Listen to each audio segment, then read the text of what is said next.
Bienvenidos a su canal, Tradidi Quod ed Accepi. He transmitido lo que he recibido. Muchas gracias por escuchar y por favor, no olvide darle me gusta o like al video para que esta plataforma lo pueda recomendar a más personas. Comenzamos con nuestras oraciones. Pater noster qui es in celis, sanctificetur nomen tuum, adveniat regnum tuum, fiat voluntas tua, sicut in cielo et in terra. Panem nostrum quotidianum da nobis hodie, et dimite nobis debita nostra, sicut et nos dimittimus debitoribus nostris, et ne nos inducas in tentationem, sed libera nos a malo. Amén. Ave Maria, gratia plena, Dominus tecum, benedicta tu in mulieribus, et benedictus fructus ventris tui, Iesus. Sancta Maria, Mater Dei, ora pro nobis peccatoribus, nunc et in hora mortis nostre. Amén. Sancte Michael Arcangelo, defende nos in proelio, contra nequitiam et insidias diaboli, esto presidium. Imperet illi Deus, supplices deprecamur. Tuque, princeps militia celestis, Satanam aliosque spiritus malignos, qui ad perditionem animarum pervagantur in mundo. Divina virtutem infernum detrude. Amen. Cor Iesus sacratissimo, miserere nobis. Cor Iesus sacratissimo, miserere nobis. Cor Iesus sacratissimo, miserere nobis. Profesión de fe católica de la Fraternidad Sacerdotal de San Pío X para iluminar a las almas. Es un tema de la Fraternidad Sacerdotal de San Pío X. En el nombre de la Santa e Indivisible Trinidad, Padre, Hijo y Espíritu Santo. Preámbulo. Profeso y abrazo íntegramente la verdad de la fe católica, tal como fue recibida por los apóstoles, de labios del mismo Cristo, o transmitida como de mano en mano por los mismos apóstoles, bajo la inspiración del Espíritu Santo, y luego conservada fielmente y transmitida hasta nosotros en una sucesión ininterrumpida dentro de la Iglesia Católica, a través de la predicación de los papas y de los obispos, los escritos de los padres de la Iglesia y de los teólogos, y las definiciones de los santos concilios. Recibo firmemente todas y cada una de las verdades que la Iglesia infalible ha propuesto como divinamente reveladas y necesarias para la salvación, ya sea por las definiciones de su magisterio solemne, ya por la unanimidad de su magisterio ordinario y universal. Recibo asimismo todo cuanto pertenece a la doctrina católica por razón de una conexión necesaria con el depósito revelado.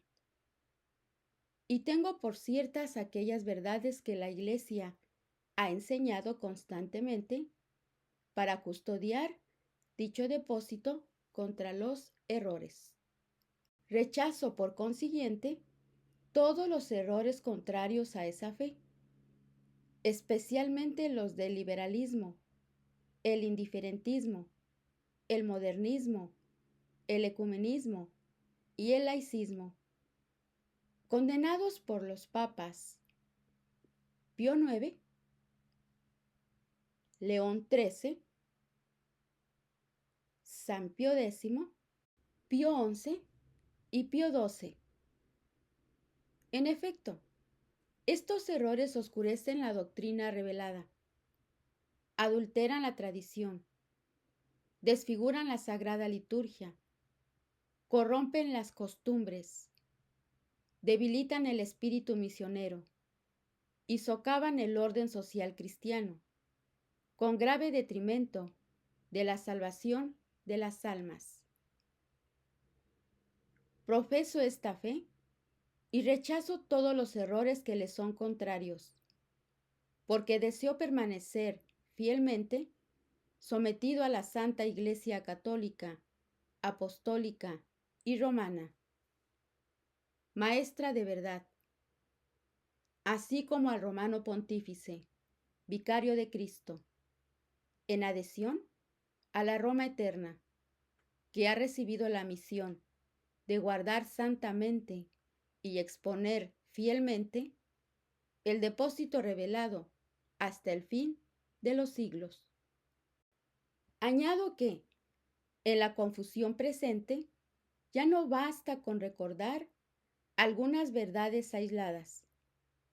Se ha vuelto indispensable poner plenamente de manifiesto todo el conjunto de la doctrina católica, en su coherencia sobrenatural y en su luminosa armonía, sin omitir ningún dogma, sin disminuir verdad alguna y sin sustituir la fe recibida por un lenguaje equívoco o mutilado, que, so pretexto de ecumenismo o de adaptación al mundo, desfigura esta doctrina con una audacia cada vez mayor. La misma caridad exige profesar esta doctrina con claridad, paciencia y fortaleza, para gloria de Dios, honor de la Iglesia y salvación de las almas. La revelación divina, la fe y la tradición. Creo que Dios en su bondad ha llamado al hombre, mediante el don de la gracia, a alcanzar la visión beatífica. Mantengo firmemente y profeso que esta exaltación del hombre sobrepasa las fuerzas y exigencias de la naturaleza humana y que constituye un don gratuito de Dios, es decir, un don sobrenatural.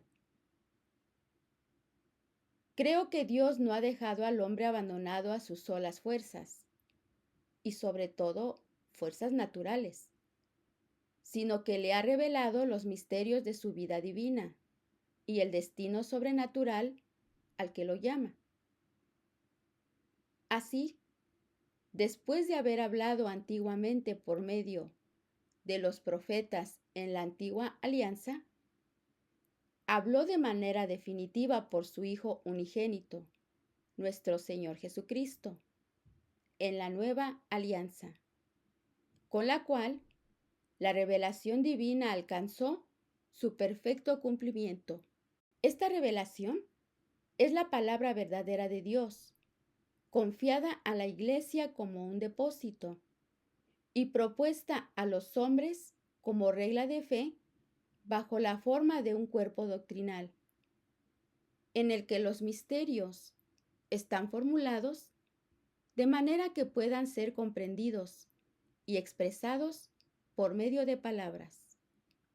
La revelación no es la expresión progresiva de una conciencia religiosa, ni el fruto de una experiencia colectiva de la comunidad creyente, sino que es la misma verdad de Dios, que se comunica sobrenaturalmente a la inteligencia de los hombres para su salvación. Creo que el depósito de la fe quedó completado con la muerte del último apóstol.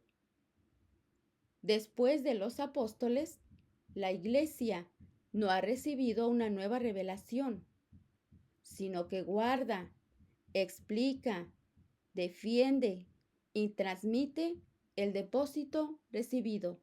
Reconozco las pruebas externas de la revelación, especialmente los milagros y las profecías, como signos certísimos por los cuales queda demostrado el origen divino de la religión cristiana de una manera proporcionada a la inteligencia humana, en todo tiempo y lugar. Reconozco también que la Iglesia misma, por su unidad, su santidad, su catolicidad, su fecundidad y su estabilidad invencible, es un motivo permanente de credibilidad y un testimonio irrefutable de su misión divina.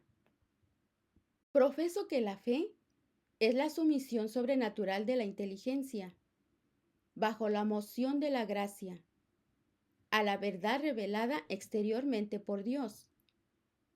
No se funda ni en la evidencia de las cosas vistas, ni en el juicio privado, ni en la experiencia de lo vivido, sino en la autoridad misma de Dios que habla y que, siendo la verdad primera, no puede engañarse ni engañarnos.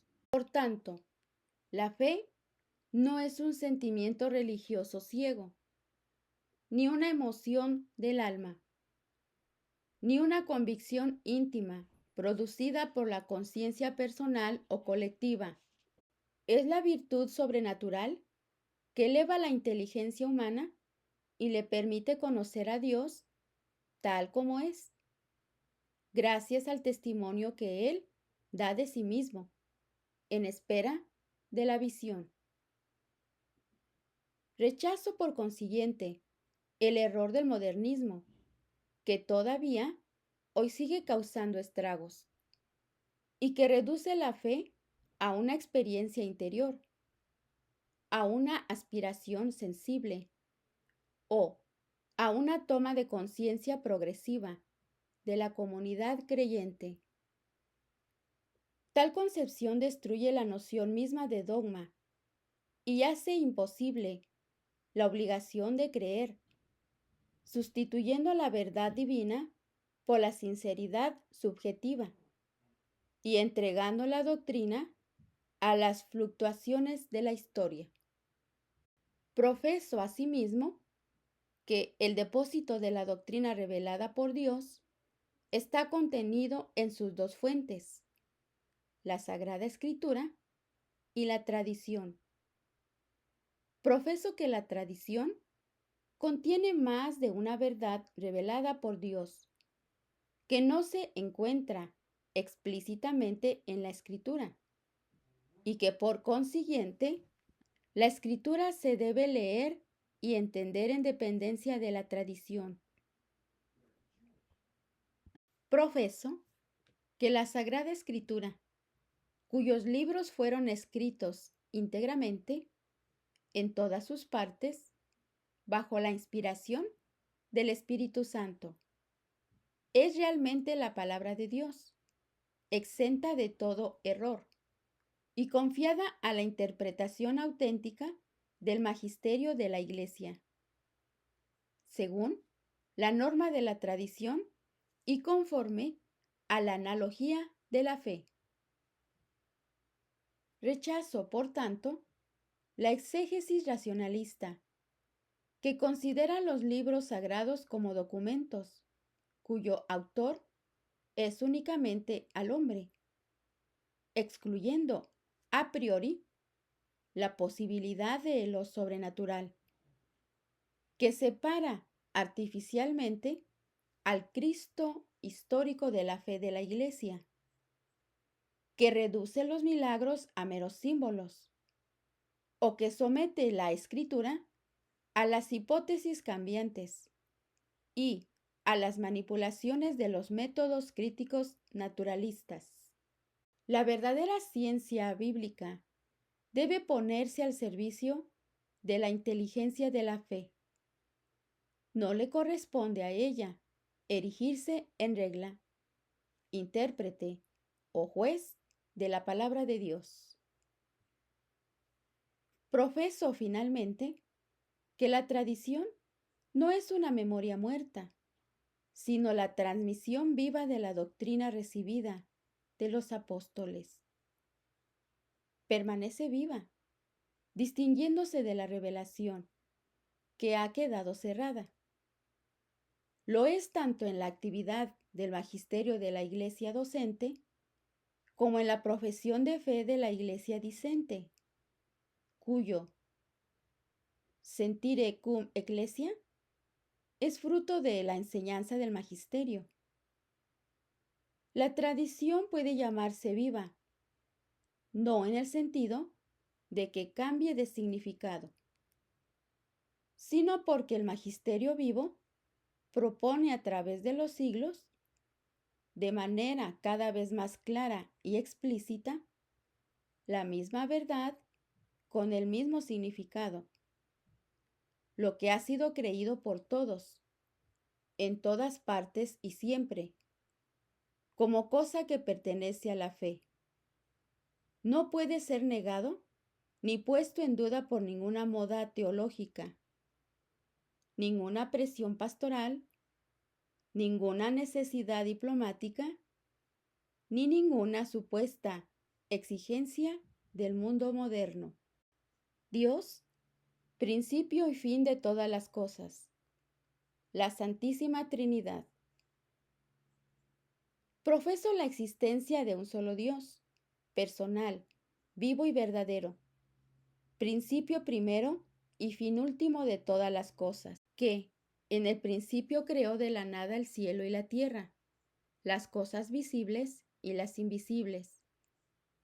Infinitamente perfecto, eterno y omnipotente, inmutable, incomprensible en su esencia y soberanamente libre en sus obras. Es distinto del mundo que creó libremente, que conserva en la existencia y que gobierna por su providencia. Profeso que Dios puede ser conocido con certeza por la luz natural de la razón, a partir de sus criaturas, del mismo modo que la causa se conoce por sus efectos. La fe católica reconoce, en efecto, que la inteligencia humana es capaz de alcanzar verdaderamente la realidad de las cosas, conocer con frecuencia sus causas y llegar a auténticas certezas.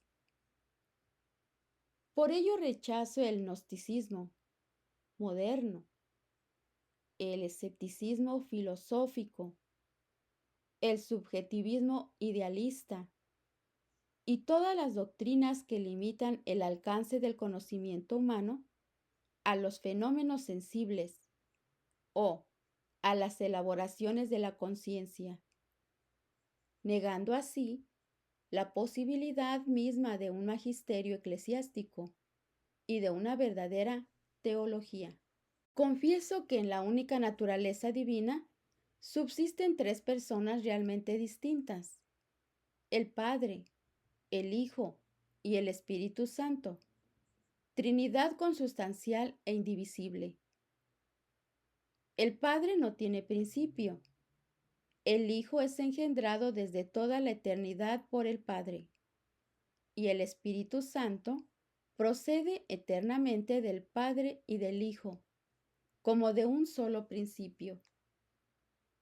Pero estas tres personas son una sola y misma sustancia divina.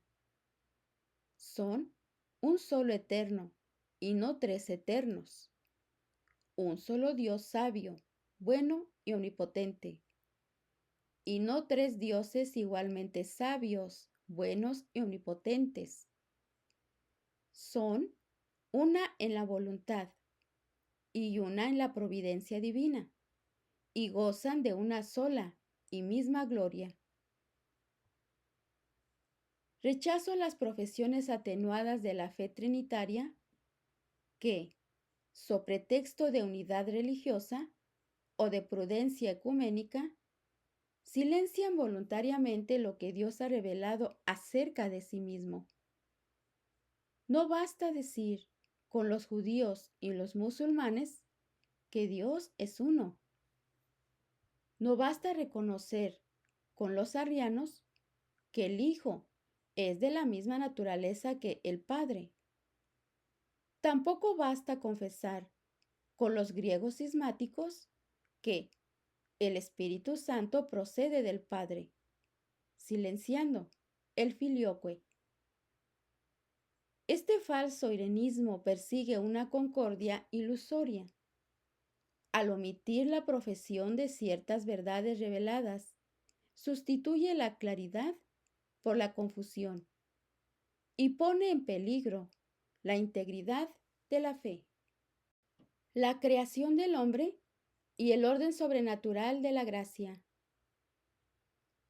Creo que Dios creó al hombre a su imagen y semejanza, dotado de un alma espiritual e inmortal, capaz de conocer la verdad, de amar el bien que es conocido por la razón natural y de dirigirse libremente hacia su Creador. El hombre no es, por tanto, el producto necesario de una evolución ciega, ni el simple resultado de fuerzas materiales, sino que procede de Dios como de su causa creadora.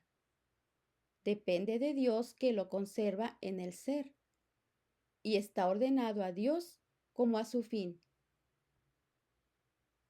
Profeso que Dios no destinó al hombre únicamente a su perfección natural, sino que lo llamó gratuitamente a un fin sobrenatural que supera absolutamente las fuerzas y los derechos de la naturaleza creada.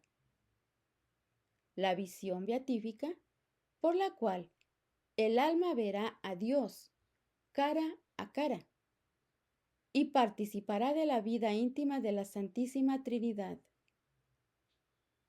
El hecho de que el hombre se ha llamado a convertirse en hijo de Dios, partícipe de la naturaleza divina y heredero del cielo, no es el cumplimiento necesario de su naturaleza, sino un puro efecto de la liberalidad divina.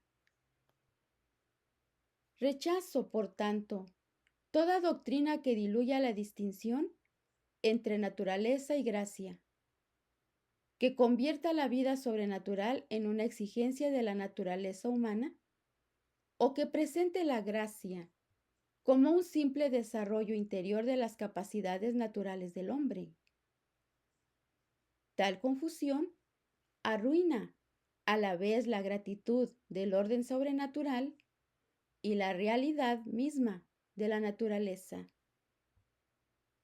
Termina reduciendo la fe a una antropología religiosa y la redención a una revelación del hombre a sí mismo. Profeso asimismo que la gracia no destruye ni reemplaza a la naturaleza, sino que la sana, la eleva y la perfecciona conservándola. El orden sobrenatural no cuestiona ni la razón, ni la ley natural, ni las criaturas, sino que la sana y la subordina a un fin más alto. Por eso, la oposición moderna entre la libertad humana y la gracia, entre la dignidad de la persona y la dependencia de Dios, entre la cultura y la fe, es radicalmente falsa. Rechazo el falso humanismo religioso que exalta al hombre en sí mismo, como si la encarnación hubiera revelado ante todo y únicamente la imagen de Dios presente en la creación del hombre, más que la miseria del pecado y la misericordia de Dios, que se inclina hacia el pecador. El hombre solo es realmente grande cuando recibe humildemente la gracia que lo sana y lo eleva. Cuando hace penitencia por sus pecados, se somete a la verdad y vive como hijo de Dios. Al separarse de Dios, no se engrandece, se pierde. Profeso que la dignidad humana, en la que Dios estableció a su criatura en la cumbre del mundo material, jamás puede ser invocada contra la ley de Dios, contra la necesidad de la conversión o contra la sumisión a la verdad revelada. Esta dignidad ha sido herida por el pecado. Debe ser restaurada y elevada a la dignidad de hijos adoptivos de Dios por medio de la gracia. El pecado original y la condición del hombre. Creo que nuestros primeros padres fueron establecidos por Dios en un estado de justicia y santidad originales, y dotados de los dones de integridad, impasibilidad e inmortalidad. Por un favor particular de Dios, poseían no solo la integridad de su propia naturaleza, sino también los dones sobrenaturales que los ordenaban a la misma vida de Dios. Adán, cabeza y principio de toda la humanidad, recibió además el don de ciencia. Profeso que por su desobediencia, Adán cometió realmente el pecado original, que se transmite a todos los hombres por generación. Este pecado es para todos un pecado de naturaleza, que los condena a la muerte, al sufrimiento, a la ignorancia y a la concupiscencia. Despojados de la gracia santificante y de los dones preternaturales, que ya no podían transmitir a su descendencia, Adán y Eva fueron expulsados del paraíso terrenal. Sin embargo, en Adán, la naturaleza humana no fue destruida, sino solamente herida. Su inteligencia, aunque oscurecida, sigue siendo capaz de conocer la verdad.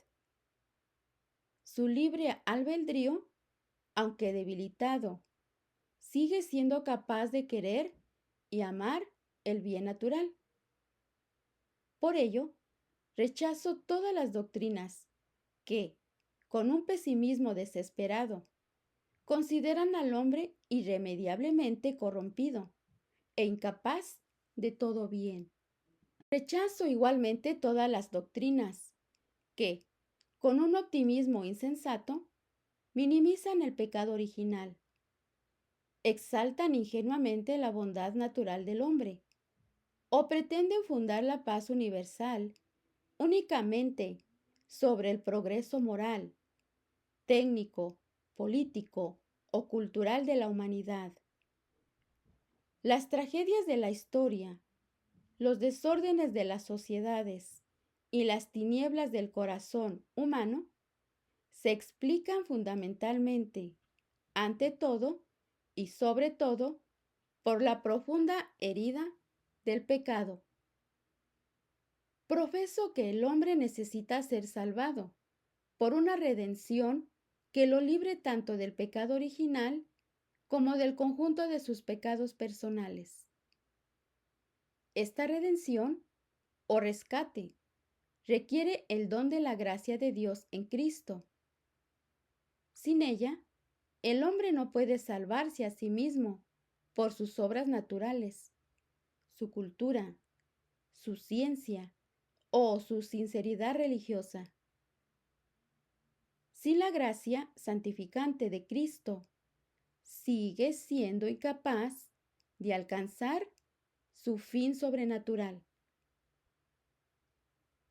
Rechazo, por tanto, el naturalismo moderno, ya sea teórico, en filosofía o en teología, o práctico, en la moral, en la política o en la pastoral.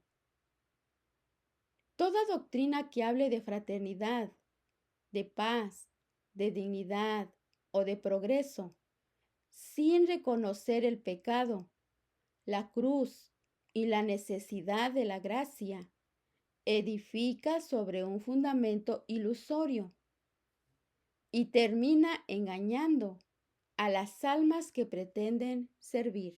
Profeso al mismo tiempo que la gravedad del pecado jamás debe conducir a la desesperación, porque Dios, en su misericordia, no abandonó al hombre después de su caída, sino que, desde los orígenes, le prometió un Salvador nacido de la mujer, cuyo advenimiento preparó progresivamente a lo largo de la historia de la salvación.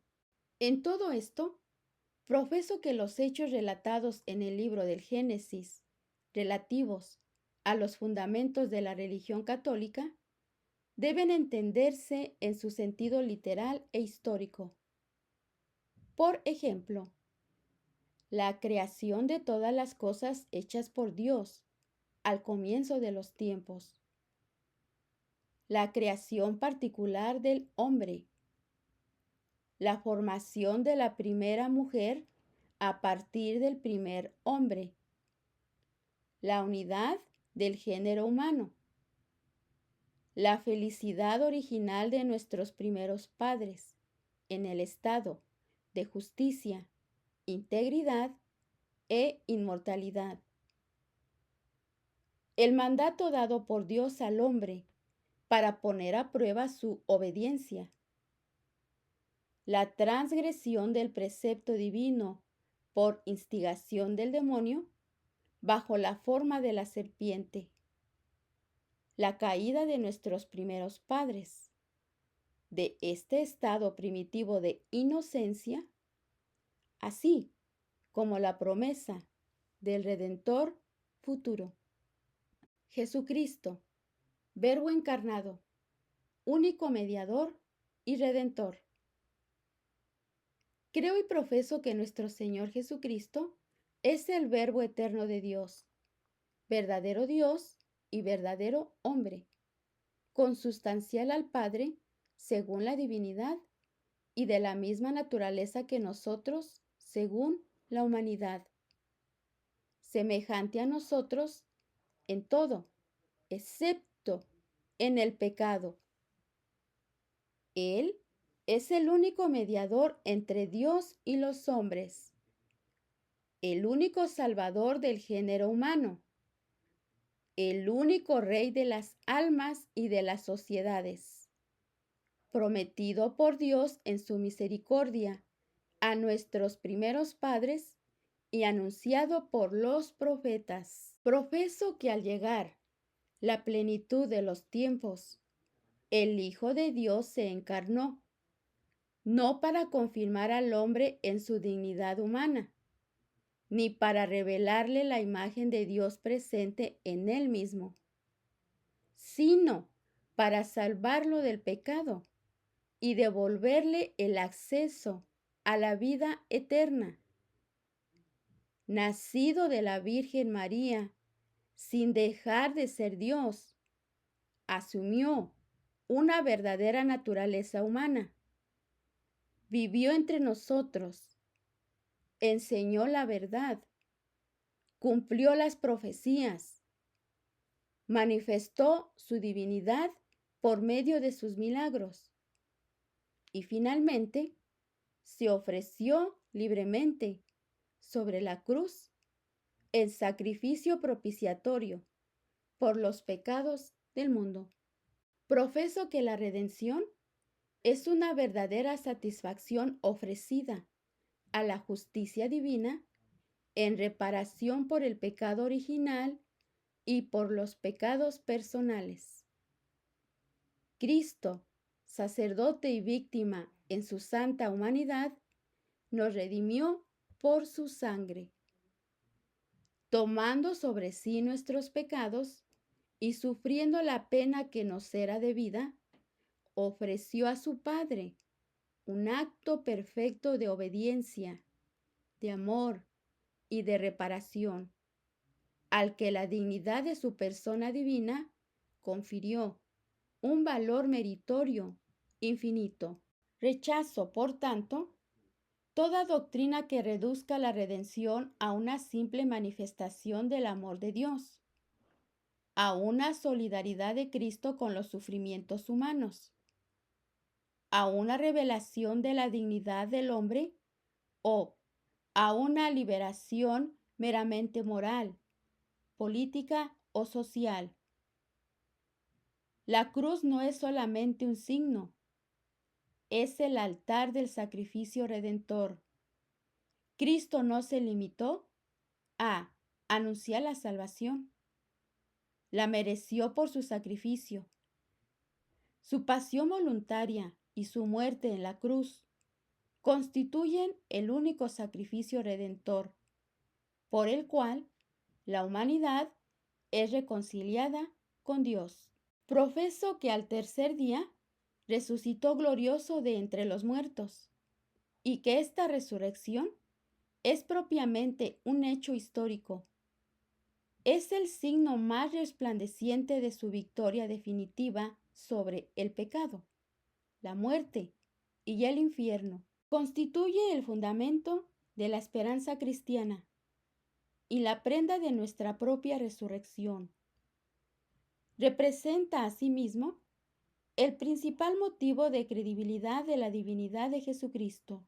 Creo que 40 días más tarde ascendió a los cielos, que está sentado a la diestra de su Padre, que gobierna invisiblemente a su iglesia por medio de su vicario, y que intercede incesantemente por nosotros, mientras esperamos su retorno glorioso al final de los tiempos para juzgar a vivos y muertos. Profeso asimismo que aunque Cristo murió por todos, no todos se salvan por ese solo hecho.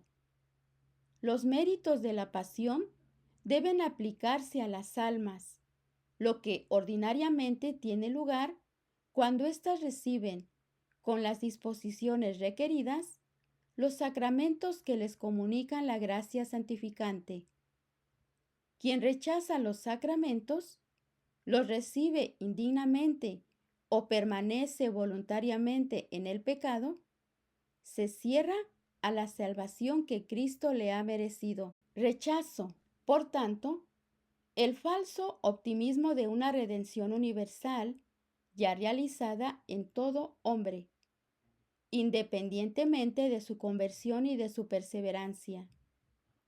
Tal doctrina destruye la urgencia de la predicación, debilita el celo misionero, hace inútil la penitencia y contradice las mismas palabras del Salvador. Quien crea y se bautice se salvará, pero el que no crea se condenará. Profeso finalmente que Jesucristo no es solamente el Redentor de los individuos, sino también el centro de toda la historia y el Rey de toda la creación. Todo fue creado por Él y para Él. Todo debe ser restaurado en Él.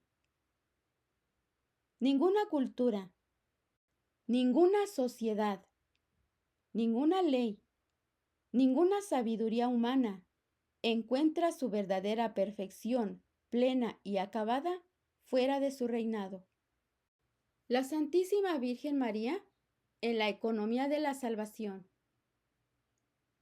Creo que la Santísima Virgen María ocupa en la historia de la salvación un lugar único, querido por Dios desde toda la eternidad, y que su condición no es, por tanto, la condición común de los demás criaturas. Aquel que había resuelto dar su Hijo a los hombres, decidió también darle una madre. Profeso que la Santísima Virgen María, por un singular privilegio, fue concebida inmaculada desde el primer instante de su concepción, para ser la digna Madre de Jesucristo, preservada del pecado original en previsión de los méritos de Cristo y redimida así de una manera más sublime, colmada de gracia desde el primer instante de su existencia. María permaneció siempre perfectamente fiel a la voluntad de Dios. Creo que permaneció siempre virgen, antes, durante y después del parto.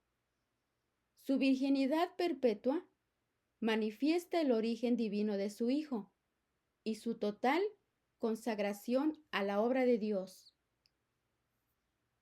Profeso que siendo verdaderamente Madre de Dios y Madre de los hombres, fue asociada de una manera única e incomparable a la obra redentora de su divino Hijo. Nueva Eva junto al nuevo Adán.